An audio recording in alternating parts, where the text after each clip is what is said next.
it completely transformed our approach, as I say, to one where we were trying to decide how to explain to people what we're doing. And it's like, you know what?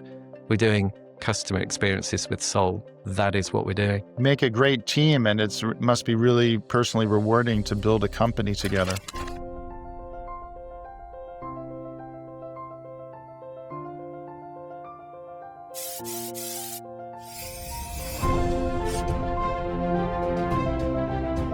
Hi, I'm Matt Egol, host of the CX and Culture Connection, the podcast for leaders looking to drive impact by focusing on customer experience and culture together. I'm excited to be here today with Simon Robinson, who is the CEO at Holonomics and the co-author of Designing Customer Experience with Soul. It's a fantastic book. It's great to have you on the podcast, Simon. Thank you very much, Matt. It's great to be here this afternoon, and I love what you're doing, bringing together CX with culture. We really need to be talking about these two things much more together. Well, I've really enjoyed all of our conversations, and like I mentioned, I love your book, and I really enjoyed doing a review of the book and having that up on our website. Um, in your book, you share your holonomics approach that puts the customer lifecycle at the center of strategy, engaging leaders to shape the CX strategy as an ongoing narrative. How is holonomics unique from other approaches to experience management? And what do you mean by strategy as a narrative? Yeah, thanks for the question. Really what we're doing with holonomics is we're looking at strategy and customer experience it from quite a deep way. So to understand the holonomics approach, we always explain it by way of 4 key pillars. So the first pillar is what we call the dynamics of seeing. And this is where we explore lived experience. Now, lived experience, obviously, it's a way of really entering into the customer experience, entering into their shoes. But it equally applies to the employee experience, really, truly seeing and understanding employees. And of course, leaders as well. What's happening in the inner world with leaders. Then we also talk about the dynamics of systems. And rather than just say focusing mechanistically in terms of system dynamics, we talk a lot about wholeness. And this is where you really have to understand the relationship between the whole and the parts from what we say a phenomenological perspective. How does the essence, how does the whole of something come to express itself through the parts? And we'll be talking more about this in terms of how you truly engage people through brand and soul. Then we talk about the dynamics of organizations. And again, rather than just thinking about the structure of organizations, what we've done is we've positioned the customer lifecycle in the heart of the strategic process of strategy planning, strategy translation, and strategy implementation. So this way of thinking about customer centricity, it really aligns everyone and all teams in an organization around the customer. And again, it would be great to explore this in more detail because this really gets to the nub of how you can create strategic customer experience. And then finally, the 4th pillar are universal human values. And why are these universal? The universal human values are peace, truth, love, righteousness, and non-violence. And a lot of people, in a very wonderful way, a lot of people nowadays talk about we need a more humanized approach, but often they don't quite define it. And humanized is, well, not AI, but the 5 universal human values are universal because they are said to be the highest expression of humanity. So when an organization, when leaders, when everyone in an organization is expressing the 5 universal human values, then we can say the organization truly has soul. I love the way you use the phrase soul, and it makes it really powerful the way it connects to humanity and keeping it human. What is it besides the connection to human universal values? What is distinct from a organization where you say the customer experience has soul, and how would you contrast that with like a soulless organization? Yeah, I mean, this is a great question because we've really tried to think about what it is we're doing, and it was interesting. In 2015, I was planning a TEDx talk, and I was really just trying to find a word that captures, the essence of our approach to customer experience. And I was thinking, what we're doing, we're helping people design customer experience with soul. So it's a real way for people, and especially leaders, to reconnect with the essence of the customer experience.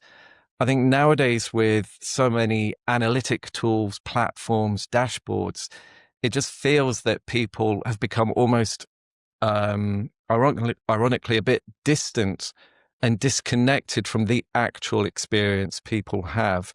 So we're putting the soul back into experience. And then this comes back to what you were asking about in terms of strategy as narrative, because not only have leaders, especially, the very senior leadership teams, become disconnected, that they don't really understand or can connect with the customer experience. They're not connecting with the experience of their employees. So it's one thing to say, map out your strategy and have a very detailed business strategy. The problem, though, is how can you help people implement the strategy? And if people don't understand the strategy, then how can they possibly implement it and really create these amazing experiences? So one thing we work with in Holonomics from a systemic perspective is help people to map out their strategy, really understand the core strategic initiatives that need to happen to transform the organization. And of course, culture is a part of this. But I think one of Maria's great insights, the co-author of Designing Customer Experiences with Soul, one of her great insights is that what is a strategy map? It's a way to organize conversations. And when you've really mapped out the strategy in a way in which leaders can facilitate conversations about it, then it becomes more meaningful for people. And then, of course, they start to connect with it, they start to engage, and you start to really make progress in terms of moving from companies that are maybe more sales focused or just focused on cutting costs to ones that really appreciate the results that come from a truly soulful and authentic customer experience. So, there's a lot here that I think is really powerful, which is you're talking about not only how the customer experience, the way the company delivers the customer experience reinforces emotional resonance with your customer. So that emotional attachment of your customers because of the way you deliver on the brand promise and the way the company shows up through its physical, digital, human to human experiences, but also the emotional connection of employees to the company. I think that's a part of a really, and like you and I have talked a lot about this, and together with James Killian, who was a recent guest on the podcast as well, about the importance of leadership experience. And I think this like CS and EX in your holonomics framework is the emotional bonding with the customer and with the employee. Yeah, it's interesting that you've picked up on the emotional side, because when we work with, say, the dynamics of seeing, we work with what we call the life world of people. And this is all about really understanding how is it that people have or can experience a world that is meaningful. And I think what's gone slightly wrong with, or not what's gone, my critique of like leadership analysis and my critique of modern customer experience is that it's either analytical or emotional. But when you work with lived experience, there are maybe four modalities in which we experience life, experience the world. You have the thinking, analytical side of things. And again, a lot of leaders can be almost so lost in analytics. It's like they've lost their connection to the world. They're kind of, these are the kind of leaders that are lost in their own thinking. And of course, the opposite to that isn't so much emotions, but feeling. Do you have this like heart connection to what you're doing? And can you really feel the impact and connect with the outcome of your behaviors, words, and actions? Then also we can experience the world, that we experience a sensory world. And again, very little, very few aspects of leadership talk about this way of being in the world. And then opposite to the sensory world is intuition. Now, intuition for me isn't about, oh, I've got a feeling it might rain tomorrow. No, intuition is almost pre-linguistic. And this is where we gain a deep understanding of the meaning behind phenomena. So, for example, I always feel that a good example is quantum physics.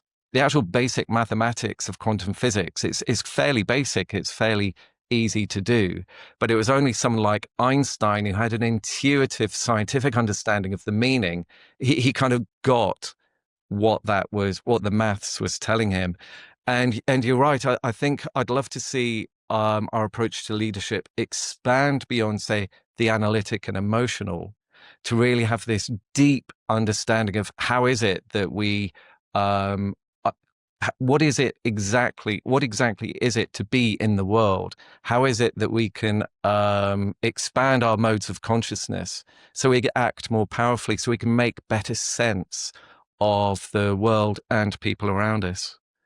And so this applies equally to designing customer experiences as much as it does to leading people, teams, and organizations.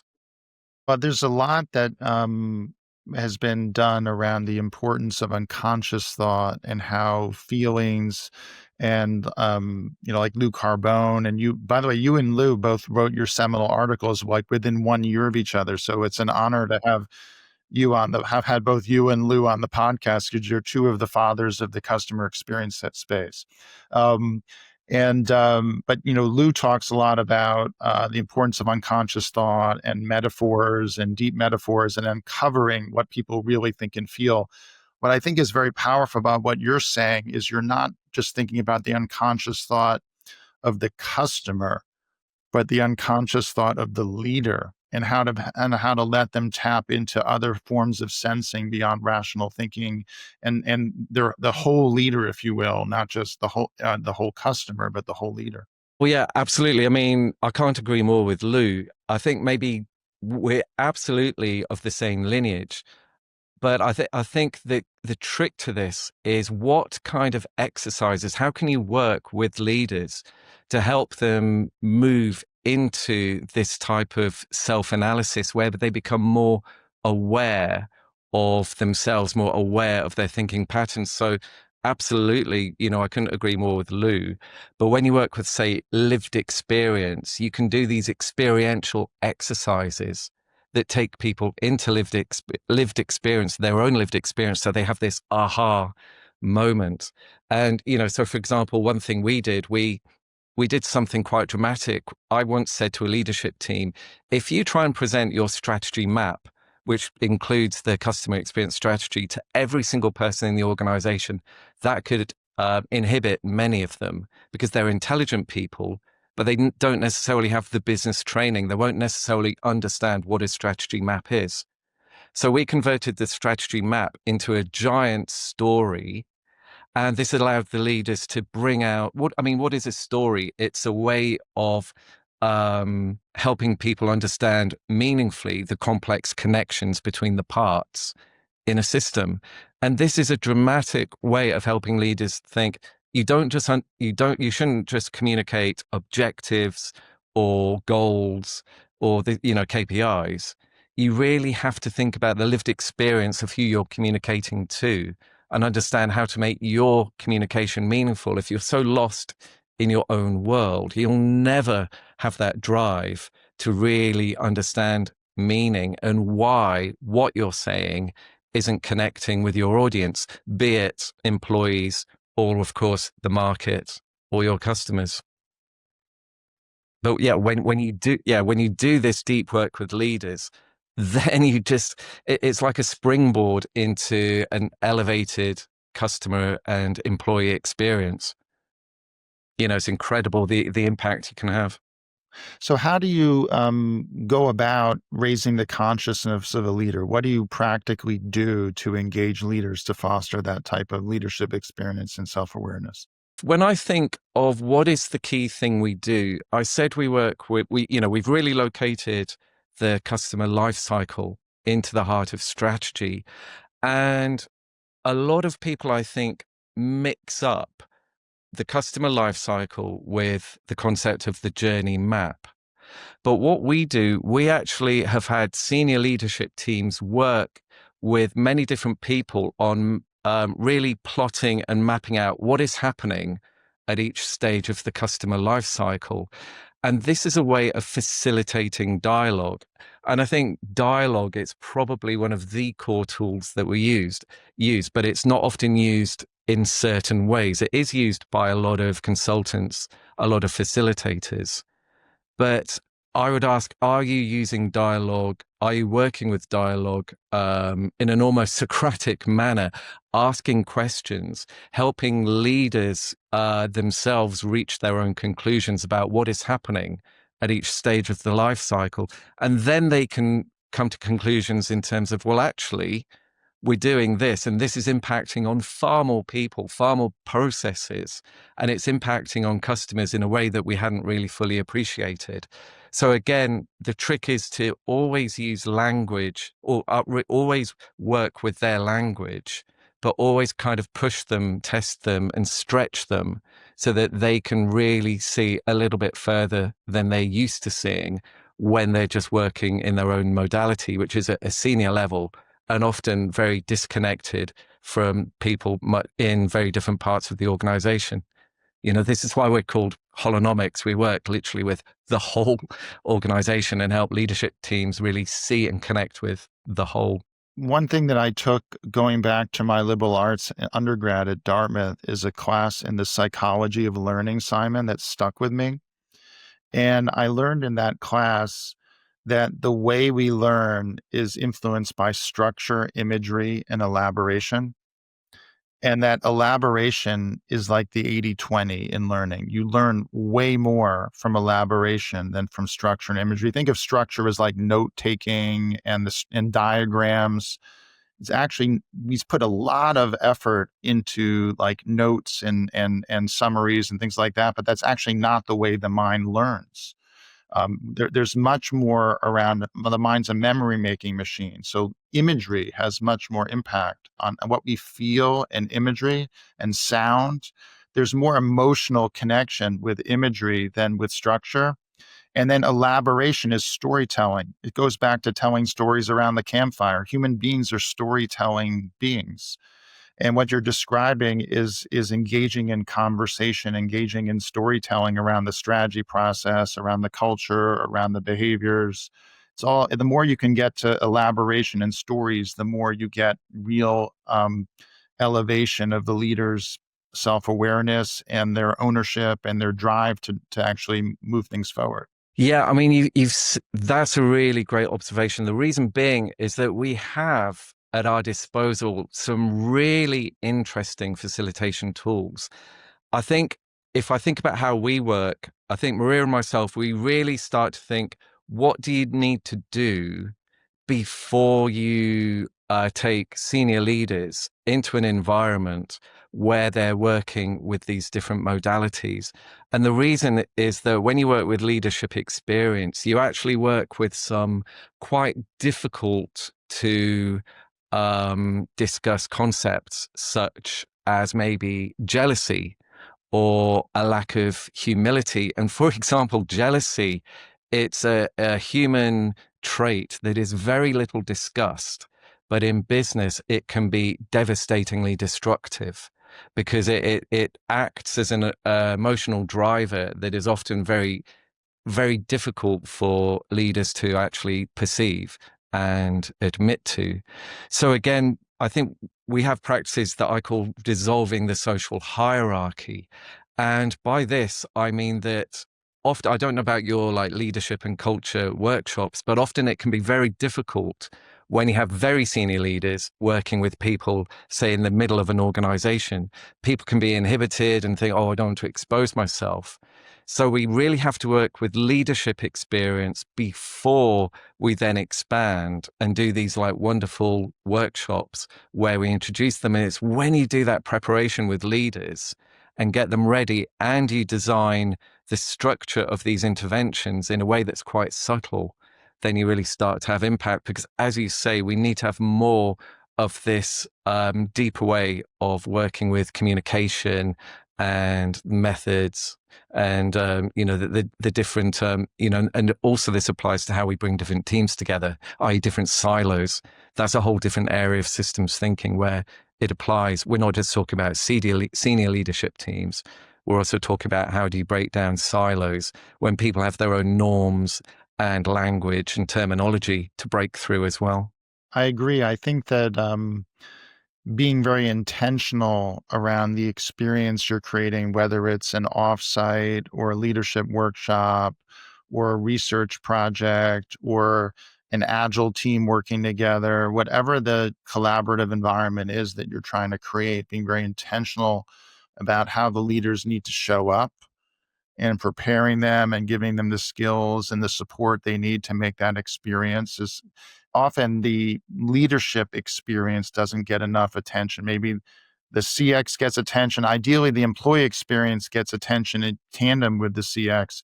But what we're talking about here is about giving explicit attention to the leadership experience and the way you engage the leaders throughout the process, which I think is so critical. Yeah, exactly. Because it's interesting when you think about, say, how many people define, and me included, how you look at employee experience. It's often from an external perspective of, say, the employee journey as an employee progresses their career through a company, and this is great. You can use a lot of CX tools and methods to really plan and design that, but then you get it's so much more. And I think when I think of who the great customer experience leaders are, they are the ones that have the biggest, they're able to connect the fullest to the customer experience. And by this, they don't just describe it, but they're designers, they're actively involved. And the degree to which a leader can really truly articulate the customer experience shows that then they're capable of acting as a leader in an intentional manner. Because without this deep connection to experience, in we lose this dimension of intention. This is like how I think about leadership experience. It'd be great to hear your thoughts. They're the most insightful leaders. I love the way you frame this in your book and the way you're talking about this around engaging the leaders are on a journey and you're helping the leaders and the organization go on the journey. That was part of the motivation. I know we've talked about this. The way I launched my mastermind groups with some colleagues is to not only engage the clients as a consultant on the journey, but recognize that they want to engage with other peers both within, so the mastermind groups are a way for leaders to engage with each other as much with me. And let's take a minute to listen to a quick reel about the mastermind groups, and we'll continue the conversation on the other side. Allow me to briefly interrupt the podcast to share an invitation for you to join one of our mastermind groups. These groups are for leaders building out the CX function at their organization. They are for culture champions looking to develop and sustain behaviors that bring their organization's mission, vision, purpose, and values to life. I'm excited to team with Randy Rothenberg, former CEO of the IAB, on a mastermind group focused on experience as a winning marketing strategy. I'm teaming with Tamar Cohen, who has led CX and EX teams at Zoetis and Travelers, on another group focused on CX EX alignment, and with Greg Kihlstrom, host of the Agile Brand podcast, on a group focused on building a self-funding growth flywheel. Each group meets monthly for 90 minutes. Members receive a coaching hour each month and can attend quarterly workshops. Go to JourneySpark's website for more information. Please DM me on LinkedIn with any questions. Now, let's get back to the podcast. Simon, I'm really enjoying our conversation around CX, EX, and leadership experience, the third X, LX. And the way you approach that holistically in an organization.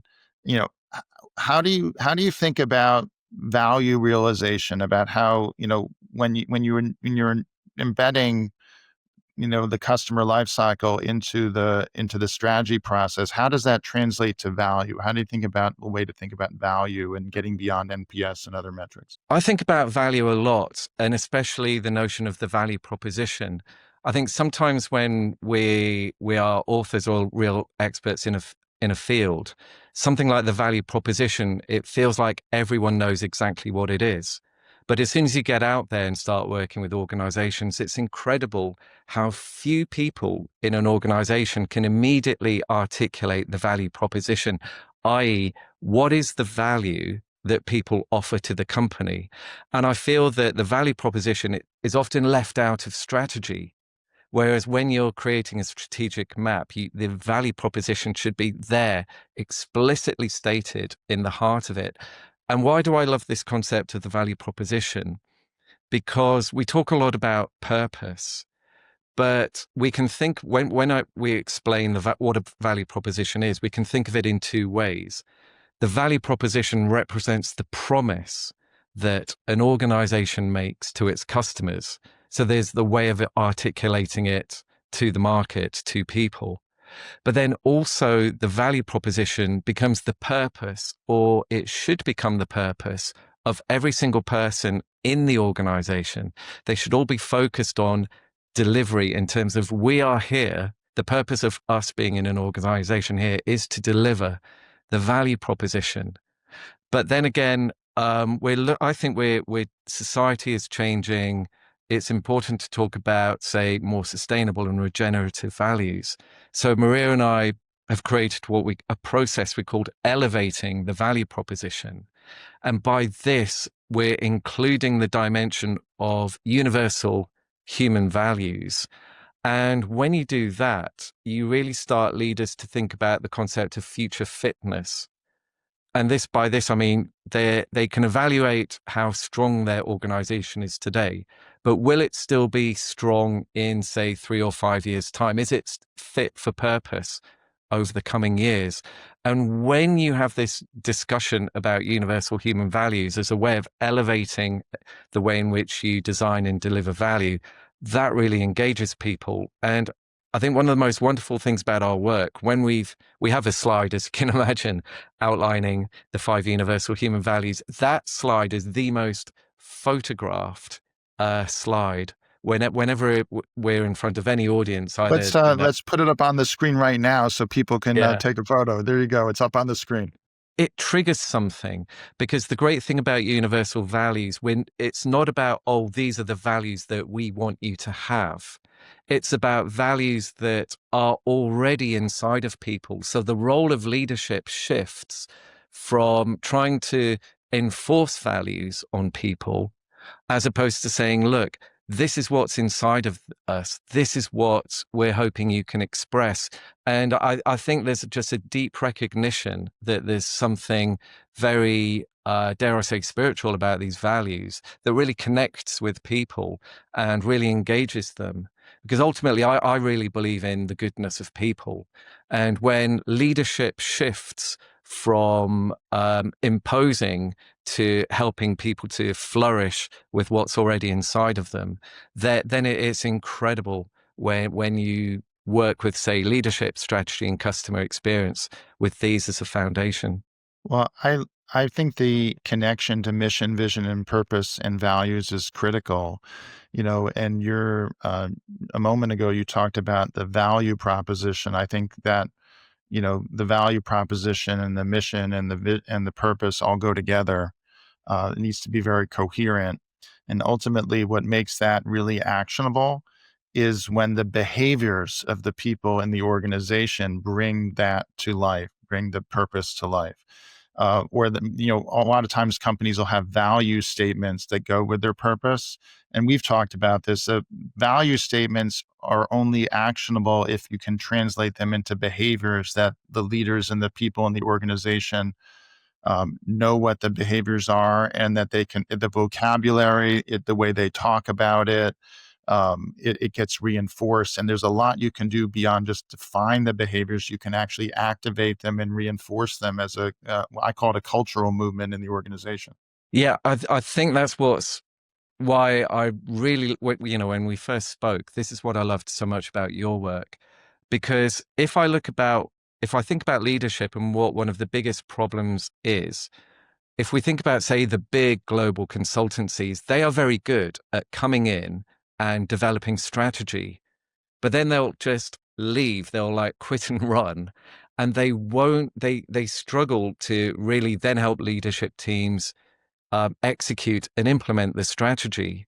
And very, very few big consultancies really think about this. So, for example, with Holonomics, we work together with, the big consultancies. We're often brought in after a strategy has been developed, but before it's been cascaded down, because leadership teams, they don't have these powerful techniques that we've been talking about.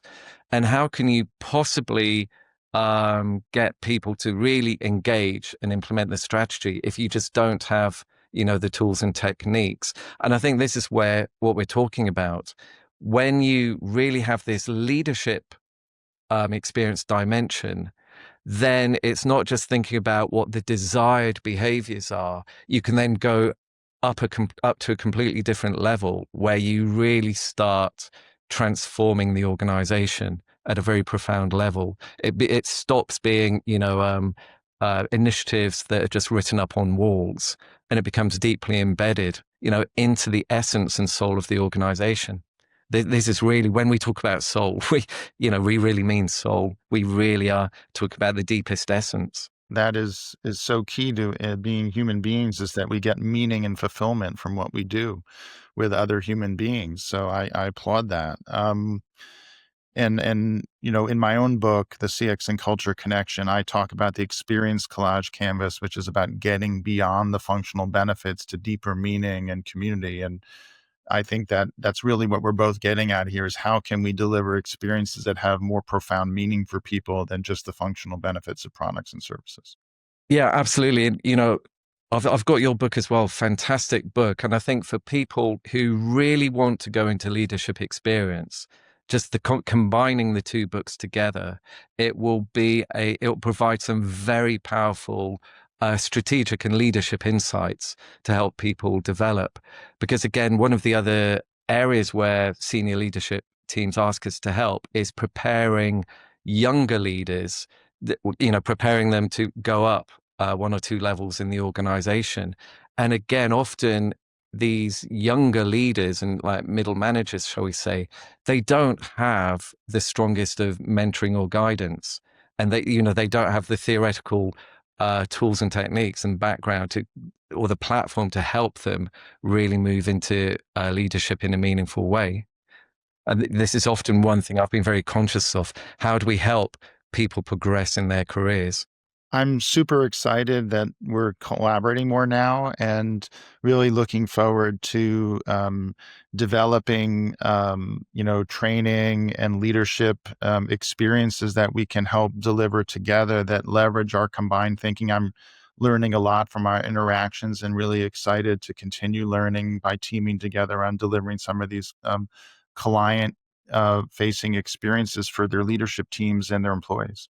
Yeah, absolutely. Because again, I know you do as well. It's really interesting to look at, say, customer experience professionals on LinkedIn, because often, a lot of the time, people are sharing their challenges.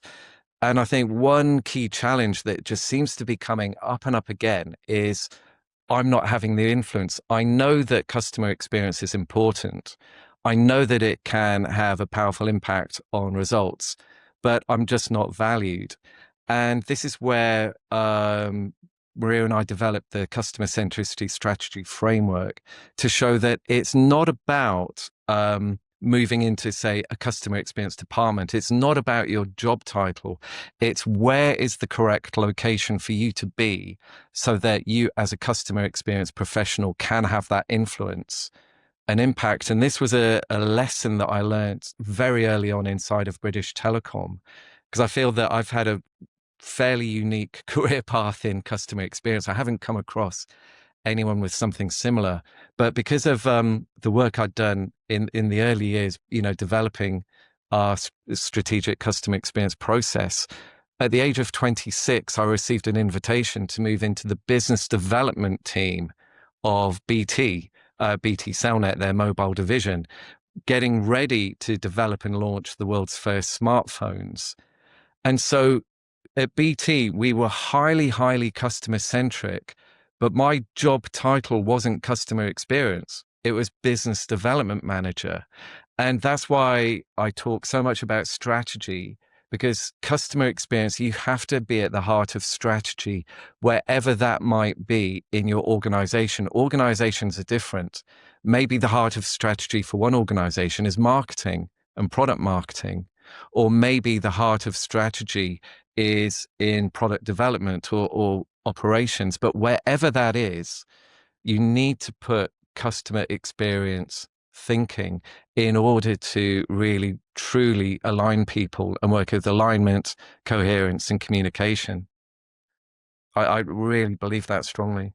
I definitely think you do have a really interesting background. It's your journey from, human factors and being in the Bell Labs equivalent of British Telecom to, working on the strategy side of this, and business development side of it early had clearly a formative mark on you, and it's really delightful to see the journey from that extend into like leadership development and organizational effectiveness. Yeah, absolutely. Because after being responsible for smartphones, I was invited to become a co-founder of a startup inside of BT. And we had huge commercial pressure to deliver results, but we were trying to launch the world's first mobile services before we had any payment system in place. So how can you possibly deliver results when you don't have an ability to charge people for the services that you're offering? And again, this gave me such a clear understanding of the strategic importance of the customer lifecycle, because by offering value added services that increased customer loyalty, customer lifetime value, and that reduced churn, we were able to really demonstrate strong financial impact, even though our focus wasn't on the selling part of the customer lifecycle. It was all about developing deep and meaningful and long-term relationships with customers and building up the customer base. That's been with me ever since. So you shared a little bit. We've only scratched the surface on your own personal story. As we come towards the end of our podcast, I'd love to just ask about, how has your own thinking about experience management evolved since your seminal article with Mike Atio on designing the customer experience in 2014? So, you know, how has your own thinking evolved over the years around XM?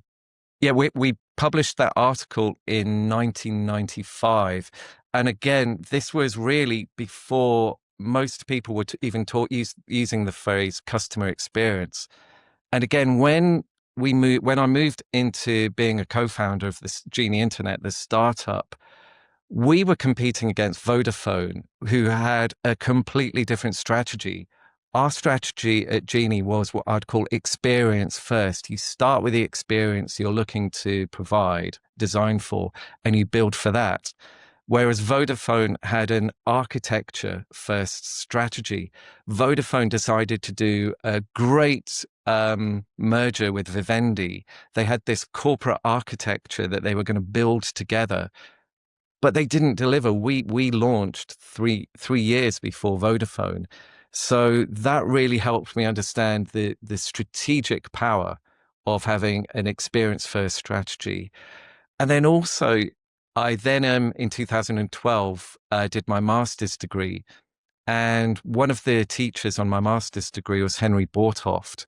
And I really encourage people to read his book, Taking Appearance Seriously, because he really helped me expand my knowledge of, say, cognitive psychology. I was a psychologist by trade and by qualification. He really helped me understand the concept of phenomenology and these deeper ways of being in the world, things like, the life world, because Henry Bortoft really taught his own dynamic conception of wholeness that transformed the way I thought about customer experience design and how we can really enter into the experience of people. And then finally, whilst doing my master's degree, I met Maria, who's now my wife. And I cannot acknowledge her enough in terms of it was her as a strategy expert. We brought our two disciplines together because without her understanding of, say, the strategic process of strategy development, planning, execution, and implementation, we would never have got to this systemic view of strategic CX. So Maria brought that whole strategic dimension. And also, I'd like to acknowledge her for bringing the universal human values into corporate life. She's very unique in that respect, and that what she brought and coming together, it completely transformed our approach, as I say, to one where we were trying to decide how to explain to people what we're doing. And it's like, you know what? We're doing customer experiences with soul. That is what we're doing. Make a great team, and it must be really personally rewarding to build a company together.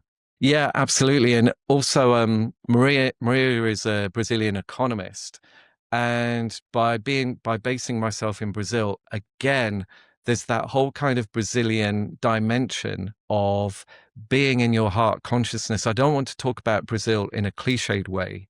Brazil is a very complex society, and I feel I've really developed as a professional, really plunging into a different culture and understanding that, yes, it's not just about understanding, say, Western business culture or practices.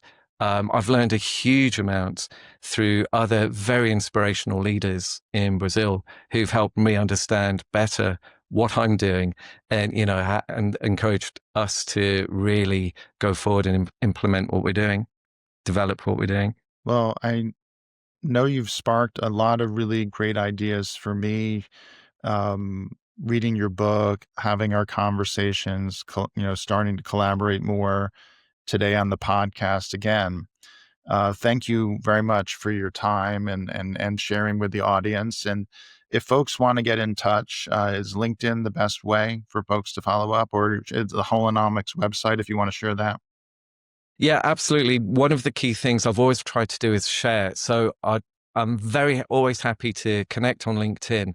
And also I have a Medium channel, SRE Robinson, on Medium, where there's an awful lot of articles that people can dive into to find out more about leadership experience, customer experience, and human values, all these different aspects that we've talked about today. Thanks again for coming on the podcast, Simon. Really looking forward to teaming together more. Absolutely. Again, thank you so much for the invitation. I loved speaking today, and I know we're going to have many more conversations as we, develop this area together.